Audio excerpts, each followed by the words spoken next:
వైసీపీతో లాలూచీ పడితే సహించేది లేదని సీఎం చంద్రబాబు అన్నారు. ప్రకాశం జిల్లా మార్కాపురంలో టీడీపీ నేతలు కార్యకర్తలతో చంద్రబాబు భేటీ అయ్యారు. రాష్ట్రాన్ని అగ్రస్థానంలో నిలబెట్టాల్సిన బాధ్యత అందరిపై ఉందని సీఎం సూచించారు.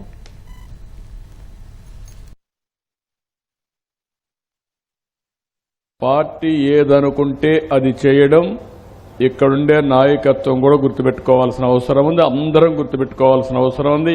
నేను ఇక్కడుండే మీ కార్యకర్తలందరికీ ఒకటే విజ్ఞప్తి చేస్తున్నా, ప్రభుత్వం చేసే కార్యక్రమాలన్నీ మీరు అవగాహన పెంచుకోవాలి. ప్రజల మనతో లేకపోతే మాత్రం ఇబ్బందులు వస్తాయి. ఒకేసారి మనం ఏం చేసినా కూడా తప్పైనా పర్వాలేదు చేసేద్దాం, నారాయణ రెడ్డి గారు ఒకసారి నేను గెలుస్తా ఒకసారి ఓడిపోతాను కుదరదు. ఇంకా అది ఉండదు. ఇంకా ద్వేయంగా పనిచేస్తా. మీ శరీరంలో ప్రతి ఒక్క బొట్టు కూడా చూస్తే ఎర్ర రంగు కాదు, పసుపు రంగే.